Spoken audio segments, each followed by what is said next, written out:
अब देखते हैं कि वर्ग वर्ग क्या होता है। स्क्वायर, स्क्वायर जो होता है, स्क्वायर की हिंदी होती है वर्ग। तो वर्ग क्या होता है कि जैसे कोई स्ट्रक्चर है जिसकी भुजाएं होती हैं, ये जो ये वाली होती ना, इसकी जो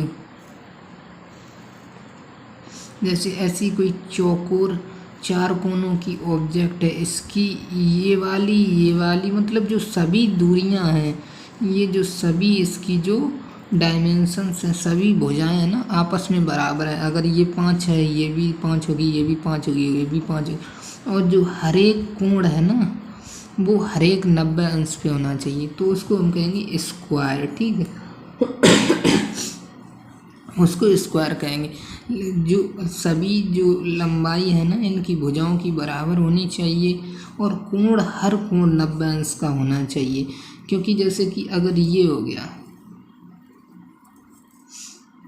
चारों भुजाएं तो बराबर इसकी भी हैं, लेकिन हम इसको वो नहीं कहेंगे, वर्ग नहीं कहेंगे, क्योंकि इसमें एंगल है ना 90 डिग्री नहीं बनना चाहिए। अगर ये एंगल ऐसे करके ऐसे बना होता तो 90 डिग्री होता, तो ये स्क्वायर नहीं है, ये स्क्वायर है।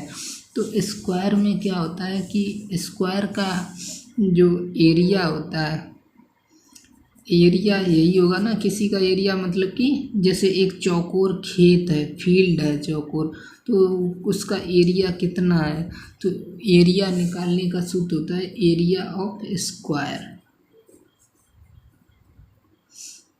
सूत्र होता है भुजा स्क्वायर। भुजा कहते हैं इसको, किसी भी एक लंबाई को एक कोने से लेकर दूसरे कोने तक इधर की, ऐसी नहीं। जो इनमें ये जो होते हैं, इसको कहते हैं हम विकर्ण।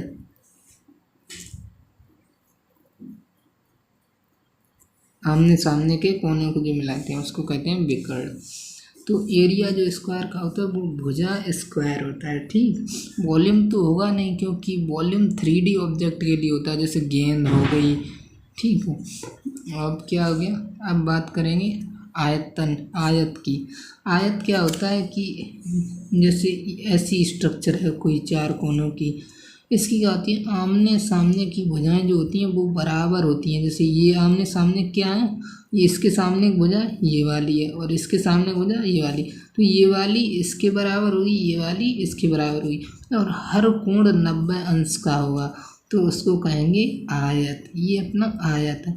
तो किसी जैसे चौकोर चीज़ है, उसमें जो ज़्यादा लंबाई की होती है उसे लंबाई कहते हैं, जो कम की होती है उसे चौड़ाई कहते हैं। तो ये हो गई चौड़ाई।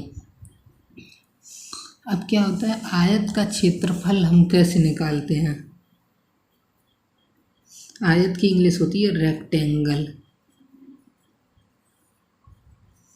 रेक्टेंगल का हम एरिया कैसे निकालेंगे, एरिया की हिंदी क्षेत्रफल।